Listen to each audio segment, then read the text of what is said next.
Hello everyone. I hope आप सब अच्छे होंगे एंड आज हम आपका चैप्टर नंबर 5 करने जा रहे हैं। क्लास 12th की ज्योग्राफी हम कंप्लीट करने की कोशिश कर रहे हैं अभी। एंड इससे पहले हमने ऑलरेडी चैप्टर नंबर 1 2 3 4 बहुत अच्छे से कॉन्सेप्ट के साथ करा दिया है।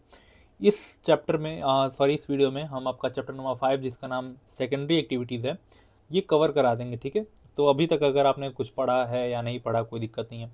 अगर आपने पढ़ा है तो बहुत अच्छी बात है, आपका रिवीजन हो जाएगा, फुल लेंथ रिवीजन हो जाएगा। अगर आपने नहीं पढ़ा है तो भी कोई दिक्कत नहीं है। ठीक है, तो आपका फिर एक बार बेसिक कॉन्सेप्ट क्लियर हो जाएंगे। ठीक है, नवंबर और दिसंबर में आपको हिस्ट्री, पॉलिटी और ज्योग्राफी कंप्लीट करा दूंगा पूरे वीडियो के साथ। ठीक है, कंप्लीट फुल लेंथ वीडियो आएंगी, 40 मिनट 50 मिनट के वीडियो आएंगे। ठीक है, उसके बाद जनवरी में हम इसके शॉर्ट वीडियो भी कर लेंगे, 20 मिनट के 25 मिनट के सारे चैप्टर। उसके बाद हम आपको PYQ भी करा देंगे एंड उसके बाद आपके 5 गेस्ट पेपर जो हर साल में हम कराते हैं वो इंपॉर्टेंट होते हैं, उससे मोस्ट ऑफ द क्वेश्चन आ जाते हैं, तो वो आपके लिए एक सरप्राइज होगा। ठीक है, तो चलो स्टार्ट करते हैं अपना। इससे पहले मैं अपने बारे में थोड़ा सा बता दूं। मेरा नाम ऋषभ है एंड अगर आप तैयारी करना चाहते हैं CBSE बोर्ड्स 2026 के लिए, या फिर आप 2026 में दिल्ली यूनिवर्सिटी को टारगेट कर रहे हैं एंड CUET का 2026 का एग्ज़ाम देना चाहते हैं, आप उसके पैटर्न को समझना चाहते हैं, आप कैसे उसमें अच्छा स्कोर कर सकते हैं उसको समझना चाहते हैं, या फिर फ्यूचर में चल के अगर आपको कोई एग्ज़ाम देने की नीड है या फिर आपका वो है इंस्पिरेशन है, तो या फिर कोई भी एग्ज़ाम जैसे SSC का एग्ज़ाम हो गया, फिर सिविल सर्विसेज एग्जामिनेशन हो गया, तो आपको सारे अपडेट एक ही जगह पे मिले, इसके लिए आप हमारे यूट्यूब चैनल्स को सब्सक्राइब कर सकते हैं। हमारे कोई भी आपको डाउट हो किसी भी चीज़ से रिलेटेड, हमारे इंस्टाग्राम पे आप फॉलो कर सकते हैं, हमें पूछ सकते हैं वहाँ पे डाउट। ठीक है, या फिर सिंपली इसी वीडियो का कमेंट सेक्शन में भी खुला है, वो भी वहाँ पे पूछ सकते हैं आप। ठीक है, एक्स हैंडल भी है हमारा, वहाँ पे फॉलो कर सकते हैं। And most important, her chapter के नोट्स एंड क्विजेस के लिए हम आपको जब भी चैप्टर ख़त्म हो जाता है या फिर क्विज जब होते हैं, तो हम आप बहुत जल्दी स्टार्ट करेंगे क्विज़ कराना अपने टेलीग्राम चैनल पे, तो आप वहाँ पे भी ज्वाइन कर सकते हैं, कोई दिक्कत नहीं है। ठीक है, तो बेझिझक ज्वाइन कर लीजिए। एंड जैसा कि हर लेक्चर से पहले मैं आपको एक फ़ोटो दिखाता हूँ, एंड फोटो में बहुत सारी चीज़ें होती हैं, क्योंकि मैं समझता हूँ कि जब आप चीज़ों को इमेजिन करने लगते हो तब ज़्यादा आपको क्लियरिटी आती है। ठीक है, तो जैसा कि आपने अभी फर्स्ट इसके पहले प्रीवियस वीडियो में पढ़ा था, प्रीवियस चैप्टर में, कि उसमें हमने क्या बात की थी, प्राइमरी एक्टिविटीज़ की। ठीक है, प्राइमरी एक्टिविटीज़ की हमने बात की थी उसमें। ठीक है, इसमें हमने क्या देखा था कि जो इनकम हम डायरेक्ट नेचर से कर लेते हैं, ठीक है, जो भी चीज़ हम डायरेक्ट नेचर से लेके उससे इनकम जिनको जनरेट करते हैं उसको हम क्या बोलते हैं, प्राइमरी एक्टिविटीज़ बोलते हैं। ठीक है, जैसे जैसे हमने दूध निकाला, दूध को डायरेक्ट बेच दिया। ठीक है, ये क्या है, प्राइमरी एक्टिविटीज़ है। हमने नेचर से डायरेक्ट पैसे इनकम जनरेट किया अपने। ठीक है, इसी को हम क्या करेंगे, हम नेचर से अगर हमने दूध लिया, दूध का दही बनाया, फिर दही को बेचा, या फिर दूध का मक्खन बनाया, मक्खन को बेचा, दूध का खोआ बनाया, खोए को बेचा, ये क्या है, ये सेकेंडरी एक्टिविटीज़ है। ठीक है, और इसमें क्या इन्वॉल्व होता है, इसमें इन्वॉल्व होता है मैन्युफैक्चरिंग ऑफ गुड्स। ठीक है, कोई भी चीज़ का जब मैन्युफैक्चरिंग होता है, ठीक है, उसी को हम सेकेंडरी एक्टिविटीज़ कहते हैं। ठीक है, क्या बोलते हैं, सेकेंडरी एक्टिविटीज़। ठीक है, अब इसके हम बहुत सारे टाइप देखेंगे और बहुत सारी चीज़ें देखेंगे इस चैप्टर में हम। ठीक है, तो सबसे पहले आपके बुक में एक ये दिया हुआ है, ठीक है, क्लासिफिकेशन ऑफ इंडस्ट्रीज, इसी पे पूरा ये चैप्टर की पूरी जान यही है। ठीक है, क्लासिफिकेशन ऑफ इंडस्ट्री, जैसा कि मैंने बताया, जो मैन्युफैक्चरिंग होती है वो कहाँ पे होती है, इंडस्ट्रीज़ में होती है। ठीक है, मैन्युफैक्चरिंग कहाँ पे होती है, इंडस्ट्रीज़ में होती है। और इंडस्ट्रीज़ को हम कई पार्ट में डिवाइड करते हैं on the basis of size. ठीक है, on the basis of raw material, कि कौन से रॉ मटेरियल हम इंडस्ट्री में यूज़ करते हैं, on the basis of output, कि उस रॉ मटेरियल से या फिर उस इंडस्ट्रीज से हमें कौन सा आउटपुट मिल रहा है, वो on the basis of output. And last ownership के, कि उस इंडस्ट्री का ऑनर कौन है। ठीक है, ये 4 बेसिस पे हम क्लास इंडस्ट्रीज को क्लासिफाई करते हैं। ठीक है, यही इस चैप्टर की जान है। ठीक है,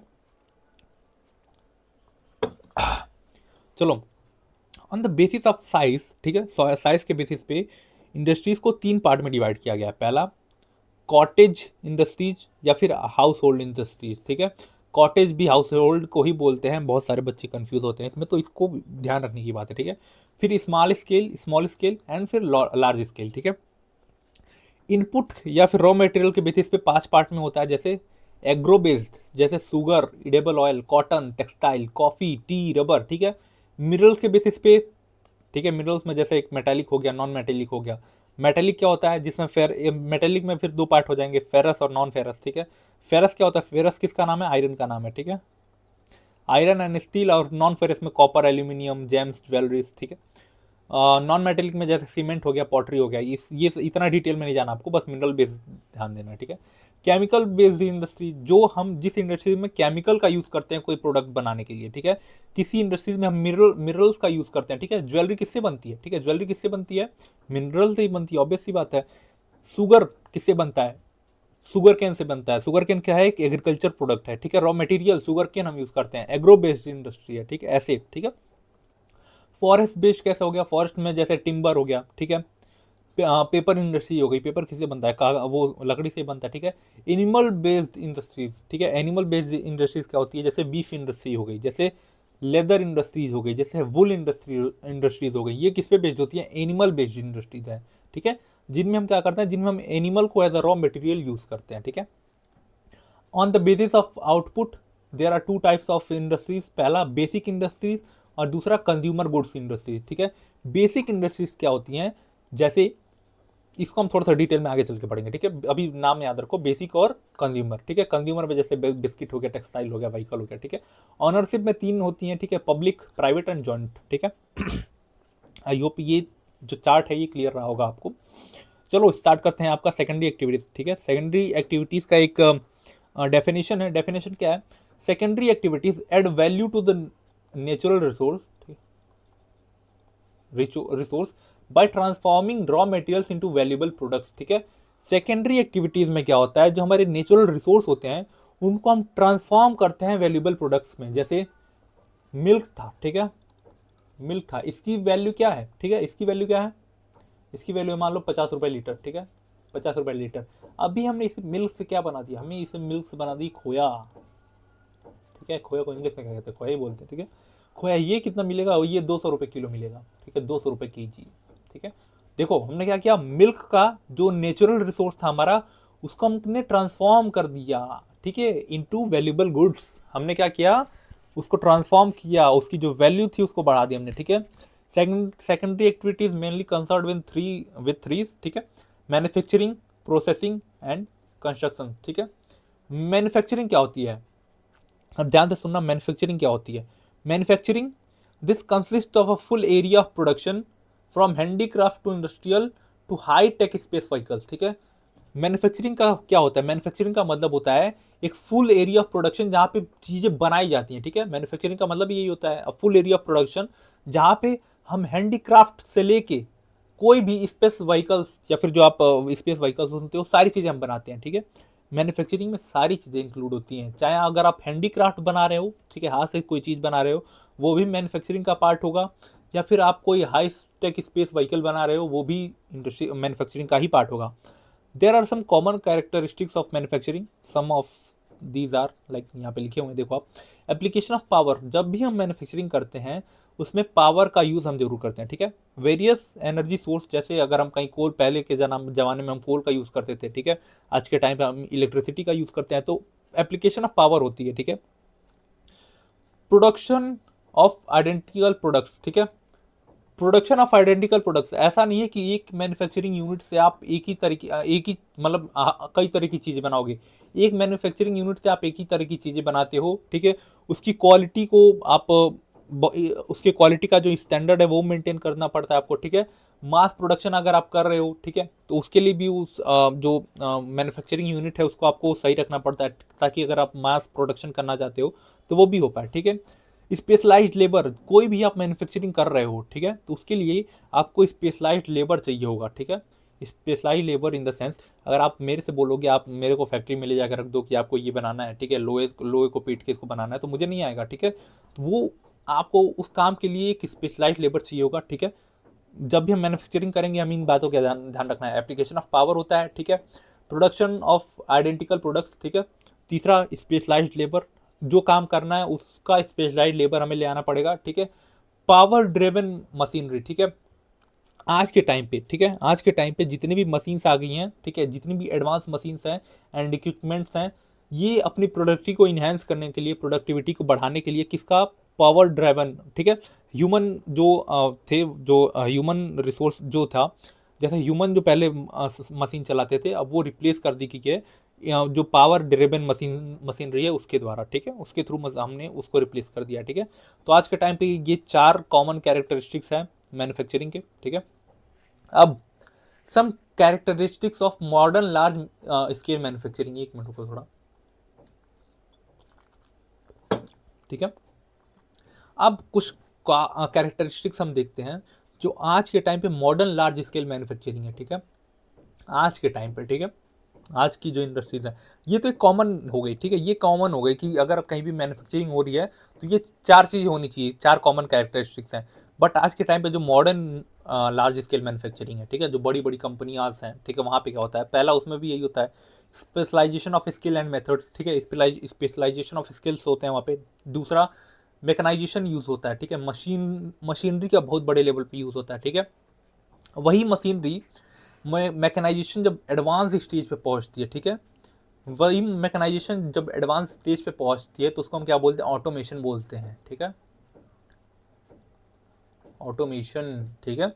advance stage of mechanisation is also known as automation, ठीक है। जैसे एग्जांपल देता हूँ, जैसे कोई मशीन थी, उसको हम क्या करते थे, ह्यूमन, अभी भी मशीन ऐसा तो नहीं कि खुद से ऑपरेट करती हैं, मशीन को भी लोग लगते हैं ऑपरेट करने के लिए, तो हम मशीन को ऑपरेट करते थे, ठीक है। तो ये क्या है, मैकेनाइजेशन है, ठीक है, हम मशीन का यूज़ कर रहे हैं प्रोडक्शन में। बट अब ऐसी मशीन्स आ गई हैं जो खुद ऑपरेट होती हैं, खुद अपना काम कर लेती हैं, तो ये क्या है, ये ऑटोमेशन है, ऑटोमेटिक है ये, ठीक है। तो ये मैकेनाइजेशन का एडवांस स्टेज होता है, ठीक है। तीसरा, टेक्नोलॉजिकल इनोवेशन, आप देखोगे, ठीक है, मॉडर्न मैन्युफैक्चरिंग जो है आज के टाइम पे, उसमें लगातार टेक्नोलॉजिकल इनोवेशन हो रहे हैं। क्यों टेक्नोलॉजिकल इनोवेशन हो रहे हैं, ताकि जो क्वालिटी है, क्वालिटी कंट्रोल की जा सके, ठीक है, क्वालिटी जो है वो मेंटेन रह सके, ठीक है। जो वेस्ट हम बहुत ज़्यादा निकलता था उसको एलिमिनेट करने के लिए, ठीक है, वो पोल्यूशन को कंट्रोल करने के लिए हम टेक्नोलॉजिकल इनोवेशन करते जा रहे हैं अपने मैन्युफैक्चरिंग में, ठीक है। चौथा इसका कैरेक्टरिस्टिक्स आता है ऑर्गेनाइजेशनल स्ट्रक्चर। जितनी भी बड़ी मॉडर्न लार्ज स्केल मैन्युफैक्चरिंग होती है उसमें उसका बहुत कॉम्प्लेक्स जो ऑर्गेनाइजेशनल स्ट्रक्चर होता है, ठीक है। स्पेशलाइज्ड लेबर होते हैं, हर काम के लिए अलग लोग होते हैं, ठीक है। बहुत बड़े लेवल पे कैपिटल इन्वेस्टमेंट चाहिए होती है इसमें, ठीक है। एग्जीक्यूटिव ब्यूरोक्रेसी होती है इसमें, ठीक है, ब्यूरोक्रेसी होती है, बहुत बड़े लेवल पे ब्यूरोक्रेसी होती है। कोई डायरेक्टर होता है, फिर उसके नीचे मैनेजर होता है, फिर उसके नीचे बहुत सारी चीज़ें होती हैं, ठीक है, बहुत सारे लेबर काम करते हैं उसके नीचे, ठीक है। लार्ज ऑर्गेनाइजेशनल ऑपरेशन, बहुत बड़े लेवल पे ऑपरेशनल होती है जो भी कंपनीज करती हैं, ठीक है। पांचवा देखते हैं, पांचवा क्या है, अनइवन जियोग्राफिक डिस्ट्रीब्यूशन, ठीक है। ये जितनी भी मॉडर्न लार्ज स्केल मैन्युफैक्चरिंग है, ये एक जगह पे नहीं है कि जैसे आपको यूपी में बहुत ज़्यादा मिल जाएगी, ऐसा नहीं है। ये इसका जो जियोग्राफिकल डिस्ट्रीब्यूशन है ये बहुत अनइवन है, ठीक है, एक जगह पे नहीं मिलेंगी, ठीक है। ये बहुत हर जगह मिलेंगी, मतलब कोई बहुत ज़्यादा गुजरात में है, फिर महाराष्ट्र में, आप इंडिया में देख लो, बहुत कई हर जगह नहीं है, ठीक है, थोड़ी थोड़ी जगह पर मिलती हैं, ठीक है। तो ये 5 कैरेक्टरिस्टिक्स थे मॉडर्न लार्ज स्केल मैन्युफैक्चरिंग के, ठीक है। चलो अब कुछ फैक्टर्स देखते हैं जो इंडस्ट्रीज के लोकेशन को इन्फ्लुएंस करते हैं, ये बहुत इंपॉर्टेंट है, ठीक है, स्टार लगा लो आप। पहला क्या है, कुछ फैक्टर्स है, कितने फैक्टर्स है, 3 इधर हो गए और 4 इधर हो गए, 4 3 7 हैं, ठीक है। पहला क्या है, एक्सेस टू मार्केट, ठीक है। एंड इंडस्ट्रीज ऐसी जगह पे सेटअप होंगी जहां से उनको मार्केट का एक्सेस बहुत इजीली मिल जाए, ठीक है। इन द सेंस, जैसे मान लो ये कोई एक बहुत बड़ा टाउन है, ठीक है। अब इंडस्ट्रीज क्या करेंगी, इंडस्ट्रीज यहाँ पे तो आके सेटअप नहीं होंगी, ठीक है, क्योंकि बहुत दूर पड़ जाएगा, ठीक है। तो जितनी इंडस्ट्रीज यहाँ पे प्रॉफिट अपना बनाना चाहती हैं वो तो उनको ट्रांसपोर्ट करने में ही खत्म हो जाएगा। तो इंडस्ट्रीज क्या करती हैं, इंडस्ट्रीज वहीं पे सेटअप होंगी, ठीक है, इंडस्ट्रीज यहीं पे सेटअप हो जाएंगी, ठीक है। इंडस्ट्रीज क्या होंगी, यहीं पे सेटअप होंगी, मतलब जहाँ पे मार्केट का एक्सेस होगा वहीं पे सेटअप हो जाएंगी, ठीक है। जहाँ पे इंडस्ट्रीज वहाँ पे सेटअप होती है जहाँ पे लोगों की वो डिमांड हो, ठीक है, and they have ability to purchase them और बाय देम, ठीक है। परचेजिंग पावर होनी चाहिए। मान लो ये टाउन था, इसमें बहुत बड़े लेवल पे रिक्वायरमेंट थी ऑटोमोबाइल इंडस्ट्रीज की, ठीक है, कार की बहुत बड़े लेवल पे डिमांड थी, ठीक है। इंडस्ट्रीज वालों ने सोचा कि हम यहाँ से ट्रांसपोर्ट करते हैं, उससे बढ़िया हम क्या करते हैं, अपना एक प्लांट यहाँ पे डाल लेते हैं, सिटी के बगल में, एंड यहीं से हम क्या करेंगे, यहीं से बना के सीधे यहाँ पे बेच दिया करेंगे। तो इसके लिए जो इंडस्ट्रीज होती है वो दो चीज़ें देखती है, पहला लोगों के पास डिमांड है या नहीं, इस मार्केट में डिमांड है या नहीं, तो डिमांड थी। और दूसरा इंडस्ट्री ये देखेगी कि लोगों के पास डिमांड बस है या लोग खरीदना, मतलब खरीदने की पावर भी है, ठीक है। अब मान लो लोग तो चाहते हैं कि हमें कार हो, बट उनके पास पैसे नहीं है, तो इंडस्ट्रीज दोनों चीजें देखती हैं, तभी वो सेटअप करती हैं मार्केट के पास, ठीक है। पहला लोगों के पास पावर होनी चाहिए खरीदने की, और दूसरा लोगों के पास डिमांड है, ठीक है। उस मार्केट में अगर डिमांड होगी, लोगों के पास पैसे होंगे, तभी वो वहां पे सेटअप होगी, ठीक है। दूसरा क्या है, एसेस टू रॉ मटेरियल, ठीक है। दूसरा क्या है, एसेस टू रॉ मटेरियल, ठीक है। अब देखो, raw material use by industries should be easy to transport. अब ऐसा नहीं है कि मान लो ये जो इंडस्ट्रीज है, ये ऑटोमोबाइल इंडस्ट्री, इसमें बहुत बड़े लेवल पे आयरन और स्टील का यूज होता है, आपको ही पता होगा, ठीक है। तो आयरन स्टील का यूज होता है, तो वो ये भी देखेगी कि जो हमारी रॉ मटेरियल है उसके ट्रांसपोर्टेशन में हमें बहुत दिक्कत ना आए, बहुत दूर से हमें ट्रांसपोर्टेशन ना हो, हमें जहाँ पे इजीली हमारे रॉ मटेरियल मिल जाते हैं, हम वहीं पे अपना जो पावर प्लांट है वो सेटअप कर लेंगे, ठीक है। इंडस्ट्रीज बेस्ड ऑन बल्की और heavy raw material are located close to the source, ठीक है। जैसे कुछ इंडस्ट्रीज होती हैं जो बल्की रॉ मटेरियल पे बेस्ड होती हैं, ठीक है। जैसे मैंने बताया ऑटोमोबाइल इंडस्ट्रीज, ठीक है। ऑटोमोबाइल इंडस्ट्रीज क्या होती हैं, जो कार वार बनाती हैं। अब ये इनके पास क्या, इनको क्या जरूरत है, इनके लिए जरूरत होती है आयरन की, स्टील की, ताकि ये कार बना पाए उससे। अब ये क्या करेंगी, अब ये मान लो ऐसी जगह पे सेटअप हो गई, बहुत दूर जाके सेटअप हो गई जहाँ पे आयरन और स्टील नहीं मिलता है, तो इनके लिए क्या हो जाएगी, इनके लिए सरदर्दी हो जाएगी कि बहुत दूर से इनका रॉ मटेरियल आता है, रॉ मटेरियल को ट्रांसपोर्ट करने में दिक्कत आती है, दूसरा बहुत ज़्यादा पैसे लग जाते हैं, ठीक है। तो प्रॉफिट तो वैसे ही खत्म हो जाएगा। तो ये कोशिश करती हैं कि जहाँ पे हमारा जो रॉ मटेरियल है वहीं पे अपने प्लांट को सेटअप करें, ठीक है, समझ आई। जो बल्कि होते हैं वो तो स्पेशली वहीं पे सेटअप होती हैं ताकि उनको ट्रांसपोर्टेशन में दिक्कत ना आए, ठीक है। तीसरा, एसेस टू लेबर, ठीक है। कुछ मैन्युफैक्चरिंग होती हैं जिसमें लेबर की बहुत ज़्यादा ज़रूरत होती है, स्किल्ड लेबर की बहुत ज़्यादा ज़रूरत होती है, तो वो लोग ऐसी जगह पे लोकेटेड होती हैं, ठीक है, जहाँ पे स्किल्ड लेबर की जरूरत, स्किल्ड लेबर जो उनकी रिक्वायरमेंट है वो फुलफिल हो जाए, ठीक है। Agro processing and dairy product industries are processed close to the source of the farm product और मिल्क सप्लाई रिस्पेक्टिवली, ठीक है। अब जैसे देखो यहाँ पे एग्जांपल दिया हुआ है, जैसे एग्री बेस्ड प्रोडक्ट जो है, ठीक है, या फिर डेयरी प्रोडक्ट है, वो क्या होती हैं, वो बहुत नज़दीक अपने सोर्स से वो होती हैं, ठीक है। जैसे मान लो ये कोई एक वो था, ठीक है, यहाँ पे एक फार्म था जहाँ पे बहुत सारी गायें भैंसें थी। तो अब जो इंडस्ट्रीज गाय का दूध निकालेगी या फिर गाय का दूध निकाल के उससे खोया बनाएगी, बटर बनाएगी, जो भी बनाएगी, पनीर बनाएगी, वो क्या करेगी, वो यहीं के यही इसी फार्म के अगल बगल में अपना जगह बनाएगी, ठीक है। इसी फार्म के अगल बगल में अपना प्लांट सेटअप करेगी और यहीं से डायरेक्ट अपना रॉ मटेरियल लेके यहीं से बना के और डायरेक्ट इस अपने मार्केट में बेच देगी इसको। तो इससे क्या हो जाएगा, इससे इसको सबसे पहले रॉ मटेरियल का इजी एक्सेस मिल जाएगा, मार्केट का इसके पास इजी एक्सेस होगा, एंड लेबर का इसके पास इजी एक्सेस होगा। तीनों चीजें यहाँ पे इसको एक ही जगह पे मिल जाएंगी, ठीक है। चलो अब चौथा, access to source of energy, ठीक है। Wait, SS2 source of energy. अब मैंने की बता, जैसा हमने पहले ही कैरेक्टरिस्टिक्स में पढ़ा था कि जितनी भी मैन्युफैक्चरिंग होती है उसमें सोर्स ऑफ एनर्जी रिक्वायरमेंट होती है, एनर्जी की रिक्वायरमेंट होती है। तो अब ऐसी इंडस्ट्रीज जिनको बहुत ज़्यादा एनर्जी की रिक्वायरमेंट होती है वो कहाँ पे सेटअप होंगी, वो सेटअप होंगी जहाँ पे एनर्जी बहुत ईजिली अवेलेबल होंगी, ठीक है। जैसे industries that use large amount of power are located near to the source of energy, जैसे एल्यूमिनियम इंडस्ट्रीज हैं, ठीक है। आज के टाइम पे hydro electricity and petroleum are common power source of for industries. आज के टाइम पे मैक्सिमम इंडस्ट्रीज जो हैं वो किस पावर पे बेस्ड हैं, हाइड्रो इलेक्ट्रिसिटी पे बेस्ड हैं और पेट्रोलियम पे बेस्ड हैं फॉर देयर एनर्जी रिक्वायरमेंट, ठीक है। चौथा ये था, ठीक है। तीसरा, चौथा, पांचवा देखते हैं। पांचवा क्या है, access to transport and communication. ये जैसा कि मैंने बताया, ठीक है। An effective transport network help us to move required goods to the market and is essential for the development of industries, ठीक है। अब अच्छा अगर ट्रांसपोर्ट रहेगा आपके पास तभी आप कंज्यूमर जो प्लेस है उसको, जो मैन्युफैक्चरिंग प्लेस है उससे बहुत इजीली कनेक्ट कर पाओगे एंड अपने गुड्स को बहुत अच्छे से फ्लो करा पाओगे, ठीक है। The cost of transport is the key factor that influence the location of power, ठीक है, लोकेशन ऑफ इंडस्ट्रीज, ठीक है। देखो अगर किसी भी इंडस्ट्रीज का जो कॉस्ट ऑफ ट्रांसपोर्ट है वो बहुत महंगा आ रहा है, तो जाहिर सी बात है वो लॉस में तो जाएगी नहीं इंडस्ट्रीज, क्योंकि इंडस्ट्रीज किस प्रॉफिट सेंट्रिक होती हैं, ठीक है, प्रॉफिट सेंट्रिक होती हैं, तो वो लॉस में जाने का बहुत कम कोशिश करेंगी, ठीक है, वो कोशिश करेंगी कि हमें जो प्रॉफिट हमारा बना रहे हम कितने कम में अपना अच्छा आउटपुट दे पाए, ठीक है। तो जो कॉस्ट ऑफ ट्रांसपोर्ट है वो बहुत इंपॉर्टेंट फैक्टर है। बहुत सारी जो इंडस्ट्रीज होती हैं वो यही देख के सेटअप होती हैं कि हमें हमारे बगल में मार्केट भी हो जाए, हमारे बगल में रॉ मटेरियल भी हो जाए, सारी चीज़ें एक ही जगह पे हमें मिल जाए, तो हमें हमारा बहुत खर्चा बच जाएगा, ठीक है। तो और सातवां, पांचवां, छठा हम देखते हैं, छठा क्या है, ठीक है, गवर्नमेंट पॉलिसीज, ठीक है, ठीक है, सातवां क्या है, छठा है ना, छठा क्या है, गवर्नमेंट पॉलिसीज।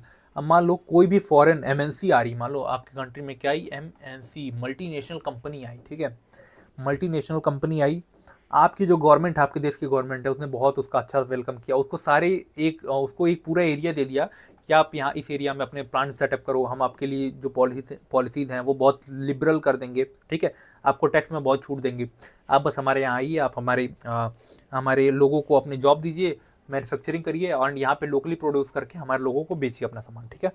ये पहला सिनेरियो होगा, ठीक है।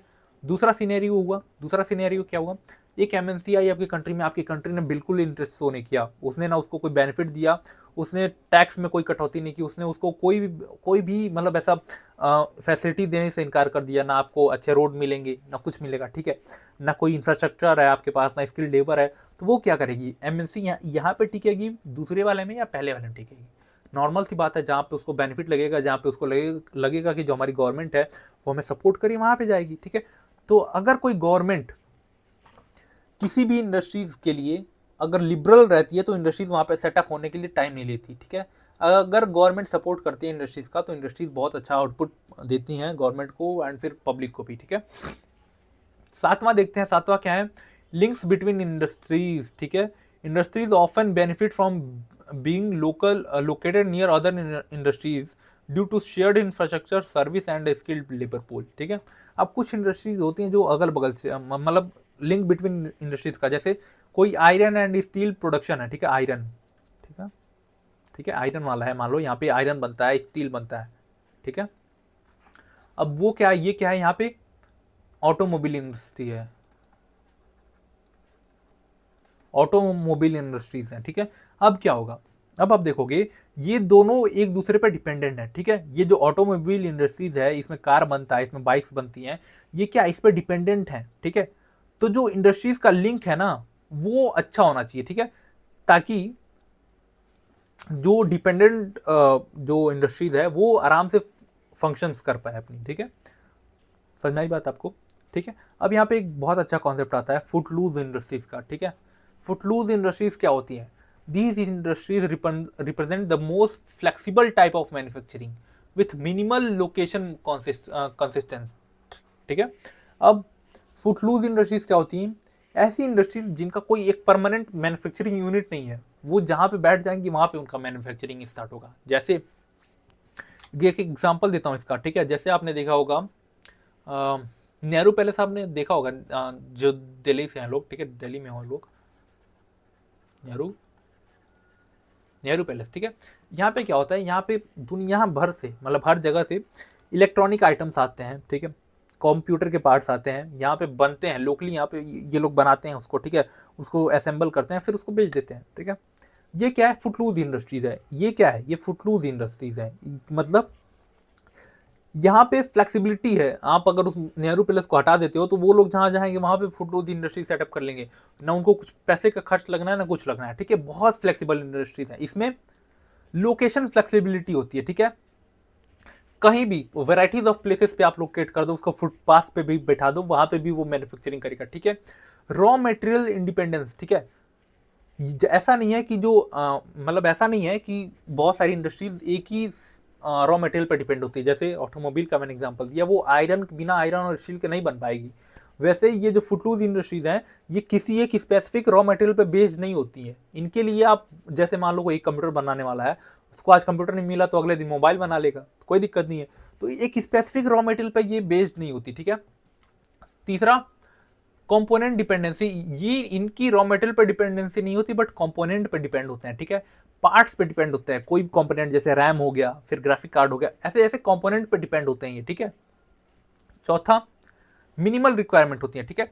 This required A small quantity of inputs and A small labour force, ठीक है। मिनिमल मिनिमल रिक्वायरमेंट है, इनका कोई बहुत ज़्यादा कैपिटल इन्वेस्टमेंट भी नहीं है, ना कोई स्मॉल बहुत बड़ा मैन्युफैक्चरिंग यूनिट चाहिए इनके लिए, ना कोई बहुत बड़ा फोर्स चाहिए, लेबर चाहिए, कुछ नहीं चाहिए, बहुत छोटा है, ठीक है। पांचवा, इन्वायरमेंटल फ्रेंडली भी हैं ये, ठीक है। Environmental friendly in the sense कोई भी पोल्यूशन नहीं होता यहाँ पे, ठीक है, कोई भी पोल्यूशन नहीं होता, ठीक है। इलेक्ट्रॉनिक्स का, कंप्यूटर असेंबली का, हाई वैल्यूएबल गुड्स मैन्युफैक्चरिंग होती है यहाँ पे, ठीक है। अब देखो, अब यहाँ से आपका असली चैप्टर स्टार्ट होता है, क्लासिफिकेशन बेस्ड ऑन इंडस्ट्रीज, ठीक है। Classification of industries based on size, ठीक है। अब यहाँ पे साइज से ये मत समझ लेना आप कि जैसे कोई बहुत बड़ा यूनिट है तो इसको हम लार्ज स्केल मैन्युफैक्चरिंग बोल देंगे, कोई बहुत छोटा वो है तो इसको हम स्मॉल स्केल बोल देंगे, कोई इससे छोटा है फार्म और यूनिट है तो इसको हम हाउस होल्ड और कॉटेज इंडस्ट्री बोल देंगे। इसके बेसिस पे नहीं है ये साइज। यहाँ पे साइज का मतलब होता है वहाँ पे कितने लोग काम करते हैं, ठीक है, how the number of workers, ठीक है, एम्प्लॉयड, ठीक है, वॉल्यूम ऑफ प्रोडक्शन कितना है, ठीक है, कितने बड़े लेवल में वहाँ पे प्रोडक्शन हो रहा है, ठीक है। ये सारी चीजें डिटरमाइन करती हैं साइज को, ठीक है। इसमें पहला जो आता है ये है हमारा पहला हाउस होल्ड, जिसको हम कॉटेज इंडस्ट्रीज भी बोलते हैं, ठीक है। हाउस होल्ड जैसा कि नाम से ही पता चल रहा है बहुत छोटे लेवल में, घर में ही आप एक कुछ बना रहे हो, ठीक है। जैसे मेरी एक गाय थी, ठीक है, मेरी गाय थी, मैंने उससे दूध निकाला, दूध का कुछ खोया हुआ बनाया, पनीर बनाया, उसको बेच दिया, ठीक है। हमने क्या यूज किया है, हमने इसमें लोकल रॉ मटेरियल यूज किया, ठीक है। Produce everyday goods in the home with family workers और द पार्ट टाइम वर्कर्स, ठीक है। इसमें हम क्या करते हैं, इसमें हम लोकल रॉ मटेरियल का यूज करते हैं, हमारी फैमिली के लोग ही वर्कर होते हैं या फिर कुछ टाइम के लिए बाहर के लोग आ जाते हैं, पार्ट टाइम वर्कर होते हैं, ठीक है। Goods may be consumed in the same household और sold in the nearby market. अब ऐसा हो सकता है कि जो हमने पनीर बनाया, ठीक है, हमने पनीर जो बनाया है ये हम क्या करेंगे, अगर मेरे जैसा चटोरा होगा वो घर में खा लेगा, ठीक है। बट कभी कभी ऐसा होगा कि वो हम क्या करेंगे, जो हमारे नियर बाई मार्केट होगा उसमें हम बेच देंगे, ठीक है। Capital and transportation cost do not exert too much influence, ठीक है। इसमें कोई कैपिटल का रिक्वायरमेंट नहीं था, गाय हमारी थी, दूध हमारा था, पनीर हमारा था, हमने खाया, हमने बेचा, ठीक है। सिंपल, बहुत स्मॉल स्केल मैन्युफैक्चरिंग है, बहुत कॉटेज इंडस्ट्री है, ठीक है, बहुत हाउस होल्ड छोटा सा, ठीक है। अब क्या किया, अब स्मॉल स्केल मैन्युफैक्चरिंग पे आओ, ठीक है। स्मॉल स्केल मैन्युफैक्चरिंग में मेरे पास 4 गाय थी, ठीक है, 4 गाय थी और मेरे पास इनका एक तबेला भी था, ठीक है, ठीक ठाक तबेला था मेरे पास, ठीक है। हमने क्या किया, हमने इस तबेले को अपना मैन्युफैक्चरिंग यूनिट बनाया, ठीक है। हमने इस तबेले को अपना मैन्युफैक्चरिंग यूनिट बनाया एंड इसमें हमने क्या किया, हमने दूध की, ठीक है, दूध का आइसक्रीम बनाना स्टार्ट किया। हमने लोकल रॉ मटेरियल को यूज किया ताकि हम क्या बना पाए, और अलग अलग तरीके की आइसक्रीम बना पाए। हमने क्या किया, हमने उसमें ड्राई फ्रूट्स डाल दिए, ठीक है। ये क्या हुआ, इसमें भी हमने क्या किया, इसमें हमने हाउस होल्ड रॉ मटेरियल का यूज किया, हमने लोकल रॉ मटेरियल का यूज किया, ठीक है। हमने लोकल रॉ मटेरियल यूज किया, हमने क्या किया, बहुत छोटे लेवल पे ही मैन्युफैक्चरिंग की, ठीक है। बट इसमें 2 चीजें हमने अंतर कर दी, ठीक है, क्योंकि हम बड़े लेवल पे, थोड़े से बड़े लेवल पे प्रोडक्शन कर रहे हैं, ठीक है। हमारे पास 4 गाय हैं, हम बड़े लेवल पे प्रोडक्शन कर रहे हैं, तो हमारे प्रोडक्शन टेक्निक में थोड़ी सी वो आ जाएगी, ठीक है। हमारे प्रोडक्शन टेक्निक में थोड़ा सा डिफरेंस होगा। हम यहाँ पे घर पे ही पनीर बना रहे थे, ठीक है, घर पे ही पनीर बना रहे थे सिंपल तरीके से, हमें कोई वो नहीं था, ठीक है। बट अब हम क्या करेंगे, क्योंकि हमें कुछ अलग बनाना है, हमें थोड़ा सा प्रोडक्ट बनाना है, ऐसा प्रोडक्ट बनाना है कि जो हम बेच पाए, ठीक है। तो इसके लिए क्या होगा, इसके लिए हमारे प्रोडक्शन टेक्निक में हमारे थोड़ा सा चेंज आएगा। हम क्या करेंगे, हम थोड़े से मशीन का यूज करेंगे, ठीक है, ऐसी मशीन जो थोड़ी सी पावर ड्राइव करेंगी, ठीक है, पावर उनको चाहिए होगा, ठीक है। और हम थोड़े से स्केल पे बनाना स्टार्ट करेंगे, थोड़े बड़े स्केल पे बनाना स्टार्ट करेंगे, ठीक है। तो 2 चीजों में ये हाउस होल्ड इंडस्ट्री से डिफरेंट है। पहला, प्रोडक्शन टेक्निक डिफरेंट हो जाएगा और दूसरा स्केल, ठीक है। इसमें बहुत छोटा सा बनता था, हम बहुत कम बनाते थे, इसमें थोड़ा सा ज्यादा बनाएंगे इससे, ठीक है। इसमें क्या होगा, provide employment and aids in the local processing and value addition, ठीक है। इसमें क्या होगा, जब हम थोड़े से बड़े लेवल पे बना रहे हैं तो हम क्या करेंगे, 1-2 लोगों को अगल बगल से हायर भी कर लेंगे, ठीक है। अब ये दोनों चीजें हो गई, अब क्या है, अब तीसरा आएगा लार्ज स्केल मैन्युफैक्चरिंग। अब नाम से पता चल रहा है आज के टाइम पे की जो इंडस्ट्रीज हैं, आज के टाइम पे मॉडर्न इंडस्ट्रीज हैं, याद रखना हमने जो पढ़ा था वो अलग है और ये अलग है, ठीक है। इन्वॉल्व लार्ज मार्केट, ठीक है, इसमें बहुत बड़ा मार्केट को हम वो करेंगे। जैसे इसमें हमने क्या किया था, हमने इसमें क्या किया था, हमने इसमें जो हमारा, जैसे हम एक गांव में रहते हैं तो हमारे गांव का जो मार्केट है उसको हम टारगेट करेंगे इसमें, ठीक है। इसमें हम क्या करेंगे, इसमें हमारे गांव के अगल बगल के 3-4 गांव को हम टारगेट करेंगे। इसमें हम क्या करेंगे, इसमें बहुत बड़े लेवल को टारगेट करेंगे, बहुत बड़े मार्केट को टारगेट करेंगे, ठीक है। इसमें हम वेरियस रॉ मटेरियल को यूज करेंगे, ठीक है। इनॉर्मस एनर्जी लगती है इसमें, बहुत ज़्यादा एनर्जी कंज्यूम करता है ये। स्किल्ड लेबर चाहिए होगी हमें, एडवांस टेक्नोलॉजी चाहिए होगी, ठीक है। Assembly line for mass production, हमें एक प्रॉपर असेंबली लाइन बनानी पड़ेगी कि जैसे ये यूनिट है तो इस यूनिट में ये होगा, इस यूनिट में ये होगा, इस यूनिट में ये बनेगा, फिर यहाँ पे आके वो असेंबल हो जाएगा एंड फिर यहाँ से वो बाहर चला जाएगा, ठीक है। लार्ज कैपिटल इन्वेस्टमेंट, देखिए अभी तक हमने क्या देखा है, इसमें बिल्कुल बहुत कम कैपिटल इन्वेस्टमेंट था, इसमें थोड़ा बहुत कैपिटल इन्वेस्टमेंट लगा था एंड इसमें बहुत बड़े कैपिटल लेवल इन्वेस्टमेंट लगेंगे, ठीक है। समझ आई बात। चलो ये हमने देख लिया on the basis of size, ठीक है, साइज के बेसिस पे हमने देख लिया। अब हम क्या देख रहे हैं, हम देखने जा रहे हैं on the basis of input raw material, ठीक है। ये दोनों एक ही चीजें हैं। जैसे एग्रो बेस्ड इंडस्ट्रीज, ठीक है, एग्रो बेस्ड नाम से पता चल रहा है ऐसी इंडस्ट्रीज जिसमें हम एग्रीकल्चरल प्रोडक्ट्स को as a raw material use करते हैं, ठीक है। जैसे आपको शुगर केन, ठीक है, शुगर, चीनी किससे बनती है, चीनी आई होप मिल में बनती है, ठीक है, आप सबको पता होगा। मिल में क्या यूज होता है as a raw material, sugar cane use होता है। तो ये क्या है, शुगर, जो शुगर बनता है, शुगर इंडस्ट्रीज होती है वो किस पे बेस्ड होती है, एग्रो बेस्ड होती है। जो हम इडेबल ऑयल बनाते हैं जैसे मस्टर्ड ऑयल, मस्टर्ड क्या है, एक एग्रीकल्चर प्रोडक्ट है। ये क्या है, ये क्या है, ये एग्रो बेस्ड इंडस्ट्रीज है। जैसे कोई हमें फ्रूट जूस बनाना होता है, वो क्या है, वो एग्रो बेस्ड इंडस्ट्रीज है। आइसक्रीम क्या है, वो भी एग्रो बेस्ड इंडस्ट्रीज है, ठीक है। इन्वॉल्व द प्रोसेसिंग, इसका डेफिनेशन देख लो, involve the processing of raw material from the field and farms into finished good from the market, for the market, ठीक है। इसमें क्या होता है, सिंपल सी बात है, जो रॉ मटेरियल हम जो फील्ड में बनाते हैं, जो एग्रीकल्चर प्रोडक्ट होते हैं, उनको हम फिनिश्ड गुड बना देते हैं ताकि वो मार्केट में बिक पाए। अब कोई ऐसे सरसों तो क्या करेगा, सरसों ले क्या करेगा भाई ऐसे, ठीक है, तो उसका हमने तेल बना दिया, तेल बिक गया आसानी से, ठीक है। दूसरी इंडस्ट्रीज क्या है, दूसरी इंडस्ट्रीज है मिनरल बेस्ड इंडस्ट्रीज, ठीक है। मिनरल बेस्ड इंडस्ट्रीज में एक आता है जैसे आपकी ज्वेलरीज, ठीक है, ज्वेलरी इंडस्ट्रीज ये भी तो यूज करती है मेटल का, ठीक है, ये भी तो मिनरल बेस्ड इंडस्ट्रीज ही हैं, ठीक है। इसमें जैसा कि मैंने बताया मेटेलिक मिनरल्स जैसे आयरन का यूज होता है, ठीक है। नॉन मेटेलिक में जैसे सीमेंट का भी बहुत बड़े लेवल पे यूज होता है बिल्डिंग कंस्ट्रक्शन में, ठीक है, लाइमस्टोन का भी, क्ले का भी, ठीक है। तो ये सारी चीजें होंगी, ठीक है। एग्री बिजनेस क्या होता है, ठीक है, एग्री बिजनेस होता है जब हम कॉमर्शियल फार्मिंग स्टार्ट करते हैं ऑन द इंडस्ट्रियल स्केल। हमने बहुत बड़े लेवल पे फार्मिंग स्टार्ट कर दी है, commercial farming on the industrial scale, इसको हम क्या बोलते हैं, एग्री बिजनेस बोलते हैं, ठीक है। ये बिजनेसेस के द्वारा फाइनेंस्ड होता है, ठीक है। इसमें कौन पैसे लगाता है, इसमें बिजनेसेस फाइनेंस करते हैं इसको, ठीक है। कोई आम मतलब ऐसे सब लोग नहीं करते इसको, जिसके पास बहुत ज्यादा पैसा है, बिजनेसमैन है, वो फाइनेंस करता है, ठीक है। मैकेनाइज्ड होता है, मशीन का यूज होता है, large scale size, high capital investment, ठीक है, मॉडर्न डे टेक्नोलॉजी यूज करते हैं, ठीक है। चलो आगे चलते हैं। तीसरा आता है, तीसरा क्या है, केमिकल बेस्ड, ठीक है, केमिकल बेस्ड, ठीक है। केमिकल बेस्ड जैसे किसी भी जिस इंडस्ट्रीज में हम केमिकल को यूज करते हैं ऐसा रॉ मटेरियल, उसको हम क्या बोलते हैं, केमिकल बेस्ड इंडस्ट्रीज बोलते हैं, ठीक है। जैसे हमारा प्लास्टिक इंडस्ट्रीज हो गया, जैसे फर्टिलाइजर इंडस्ट्रीज हो गया, इसमें हम क्या करते हैं, इसको, इसमें हम केमिकल का यूज करते हैं, ठीक है, ऐसा रॉ मटेरियल, ठीक है। चौथा क्या हो जाएगा, चौथा है हमारा फॉरेस्ट बेस्ड, ठीक है। फॉरेस्ट बेस्ड में जैसे टिम्बर का आ गया फॉर फर्नीचर, ठीक है, वुड फॉर पेपर इंडस्ट्रीज, ठीक है। इसमें जो फॉरेस्ट का जो रॉ मटेरियल होता है जैसे टिम्बर हो गया या फिर क्या बोलते हैं वो, कोई मेडिसिन हो गया, ठीक है, कोई आज के टाइम पे भी बहुत सारे ऐसे मेडिसिन है जो प्लांट्स पे बेस्ड होते हैं, ठीक है। तो वो सारी प्लांट्स कहाँ से हम यूज करते हैं, एक्सट्रैक्ट करते हैं फॉरेस्ट से, ठीक है। पांचवा जैसे एनिमल बेस्ड, जिसमें हम एनिमल को ऐसा रॉ मटेरियल यूज करते हैं, ठीक है, जैसे लेदर, ठीक है, वुल, ठीक है, या फिर आप बीफ लिख लो, ठीक है, बीफ, ठीक है। ये कोई इंडस्ट्रीज गंदी चीज है बट ठीक है तो है, अब क्या कर सकते हैं, ठीक है। चलो आपका सेकंड लास्ट स्लाइड, ठीक है, industries based on the output, ठीक है।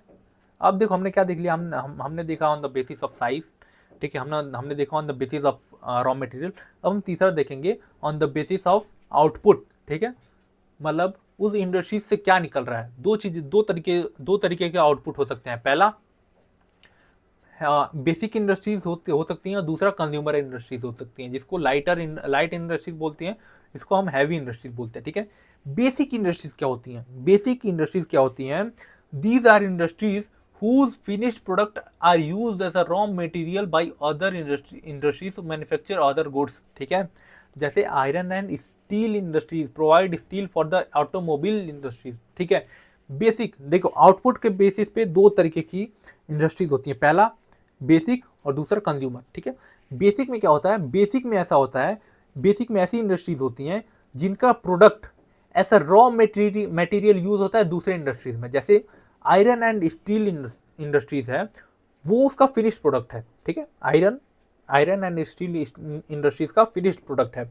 अब वो जब ऑटोमोबाइल इंडस्ट्रीज में जाएगा तो वो आयरन क्या है? ऐसा रॉ मटेरियल यूज होगा ताकि हम यहाँ से कोई गुड बना पाए, ठीक है। समझ में आई बात? और कंज्यूमर इंडस्ट्रीज जो होती हैं, ये ऐसे गुड्स बनाती हैं, ऐसे गुड्स प्रोड्यूस करती हैं जो डायरेक्ट कंज्यूमर ही कंज्यूम कर लेता है उसको। जैसे ही मान लो यहाँ पे आया आयरन इस इंडस्ट्री में बनाया, फिर आयरन इसने दूसरे इंडस्ट्री में दिया, दूसरे इंडस्ट्रीज ने आयरन को ऐसा रॉ मटेरियल यूज किया है एंड फिर उस रॉ मटेरियल का यूज करके उसने दूसरा एक प्रोडक्ट बनाया जो हम आगे चल के कंज्यूम करेंगे, ठीक है। बट वहीं पे जो कंज्यूमर इंडस्ट्री जो आउटपुट निकालेगी वो ऐसे आउटपुट होंगे जो हमारे पास आते ही वो हम उसको कंज्यूम कर लेंगे। जैसे इंडस्ट्रीज जो ब्रेड प्रोड्यूस करती हैं, टूथपेस्ट, क्लॉथ, इलेक्ट्रॉनिक्स, ये ऐसी इंडस्ट्रीज क्या है? ऐसी इंडस्ट्रीज का आउटपुट ये है कि जैसे ही हमारे पास आएंगी, कंज्यूमर के पास आएंगी, हम उसको क्या कर लेंगे? कंज्यूम कर लेंगे, ठीक है। अब आपका चौथे तरीके का क्लासिफिकेशन होता है on the basis of ownership, ठीक है, जिसमें हमारा पब्लिक आता है, दूसरा आता है प्राइवेट और तीसरा आता है जॉइंट, ठीक है। पब्लिक में क्या होता है? जो हमारी गवर्नमेंट कंट्रोल करती है, ठीक है। ये कहाँ पे कॉमन था? सोशलिस्ट कंट्रीज जो होती हैं, जैसे चाइना हो गया, रशिया हो गया, ठीक है, यहाँ पे कॉमन होती है, ठीक है। प्राइवेट ऑनरशिप, जैसे कोई कंपनी उनको ऑन करती है या फिर कोई इंडिविजुअल ऑन करता है या कोई ग्रुप ऑफ इंडिविजुअल ऑन करते हैं, वो होती है प्राइवेट, ठीक है। जॉइंट, जहाँ पे दोनों मतलब वो करती हैं, ठीक है, जहाँ पे दोनों का शेयर इक्वल होता है, ठीक है, या फिर कोई ज्यादा कम होता है, ठीक है, जहाँ पे दोनों ऑनरशिप वो रखती है, ठीक है। प्राइवेट का आप एग्जांपल लिख लो, बीएसएनएल लिख लो, भारत संचार निगम लिमिटेड, और इसमें लिखो, और इसमें क्या लिखूं? अरे यार, एक नाम याद आ रहा था, मुझे भूल गया, क्या नाम था उसका, चलो मैं बता दूंगा इसको। प्राइवेट में आप लिख लो टाटा ट्रस्ट, अडानी, फिर आप महिंद्रा लिख लो। जॉइंट में आप प्लीज इसको सर्च करके बताओ मुझे, क्योंकि जॉइंट बहुत लोगों को नहीं पता। अगर कोई एग्जाम में आ जाए, फिर सीवीटी में आ जाए तो आप फंस जाओगे, ठीक है। तो इसका एग्जाम्पल आप खुद सर्च करो। देखो, मैं बताऊंगा तो एक दो बता दूंगा, आप सर्च करोगे तो 3 4 5 6 लाइन्स आ जाएंगे, तो आप ये सर्च करो, ठीक है, ज्यादा आपके ध्यान में आ जाएगा ये, ठीक है। अब लास्ट जो आपका कॉन्सेप्ट रह रहा है, the concept of high technology industries, ठीक है, concept of high technology industries, ठीक है, the latest generation of manufacturing, ठीक है। आज के टाइम पे हम क्या करते हैं, ठीक है, आज के टाइम पे जो latest generation of manufacturing activities होती है, इसमें ये application of intense research and development efforts होती है, ठीक है। इसमें हम बहुत बड़े लेवल पे इन्वेस्टमेंट करते हैं रिसर्च में एंड डेवलपमेंट में, ठीक है, जिसमें हम क्यों करते हैं, ठीक है, heavy investment in research and development drive innovation and product advancement, ठीक है। हैवी इन्वेस्टमेंट हम करते हैं रिसर्च में एंड डेवलपमेंट में, क्यों? ताकि हम जो हमारा प्रोडक्ट है उसको और एडवांस कर पाएं, उसकी क्वालिटी को और इनहेंस कर पाएं, और अलग अलग तरीके के हम प्रोडक्ट बना पाएं, ठीक है। प्रोफेशनल वर्कर्स को हम हायर करते हैं, ठीक है। आज के टाइम पे जो मैन्युफैक्चरिंग होती है, प्रोफेशनल वर्कर्स, ठीक है। जैसे मान लो मैंने कोई अपना प्रोडक्ट बनाया है, अब इसको हमें क्या करना है, हमने मैन्युफैक्चरिंग की, हमने अपना खुद प्रोडक्ट बनाया, अब हम क्या करेंगे? हाई टेक्नोलॉजी का यूज करेंगे, हम कोई बहुत और ज्यादा उसमें रिसर्च एंड डेवलपमेंट में पैसा खर्च करेंगे, ताकि जो हमारा प्रोडक्ट है वो और अच्छा बन पाए, और ज्यादा स्मार्ट बन पाए, और ज्यादा एडवांस बन पाए उसमें, ठीक है। फिर हम क्या करेंगे? उस प्रोडक्ट को हम इनलिस्ट करेंगे, ठीक है। वेबसाइट बनाने के लिए हम क्या करेंगे? कोई प्रोफेशनल वर्कर्स को हायर करेंगे, ठीक है, व्हाइट कॉलर वर्कर्स को हायर करेंगे, ठीक है। वो क्या करेंगे? वो हमारे लिए हमारी वेबसाइट बनाएंगे, ठीक है, हमें ग्रोथ दिलाएंगे, ठीक है। स्किल्ड स्पेशलिस्ट, ठीक है, हम क्या करेंगे? हम जैसे मान लो कोई हमने कोई वो बनाया है, ठीक है, प्रोडक्ट बनाया है, तो हम क्या करेंगे, उसके जो उनके जो बेस्ट लोग होंगे उस सेक्टर के, उनको ले जाके दिखाएंगे, ठीक है, हाईली स्किल्ड स्पेशलिस्ट जो होंगे उनको हम ले जाके दिखाएंगे, ठीक है, एंड वो जो सजेशन देंगे उनके हिसाब से हम उनमें चेंजेस करेंगे, ठीक है। तो हम क्या करते हैं, हम इन तीनों चीज़ों को एक साथ देख लेते हैं, ठीक है। जो लेटेस्ट कॉन्सेप्ट है, ठीक है, लेटेस्ट जनरेशन ऑफ मैन्युफैक्चरिंग है, उनकी ये 3 कैरेक्टरिस्टिक्स होती हैं। रिसर्च डेवलपमेंट में बहुत ज़्यादा पैसा खर्च होता है, प्रोफेशनल वर्कर्स का बहुत बड़े लेवल पे यूज़ होता है, और स्किल्ड स्पेशलिस्ट का भी बहुत बड़ा इसमें रोल होता है, ठीक है। समझ में आई बात आपको, ठीक है। तो आई होप आपको ये जो लेक्चर है पूरा हमारा ये अच्छा लगा होगा, and wait, so I hope you like this video, and if you like this video, do subscribe our channel. Till then, keep learning, keep growing, stay connected. God bless you all. Jai Hind.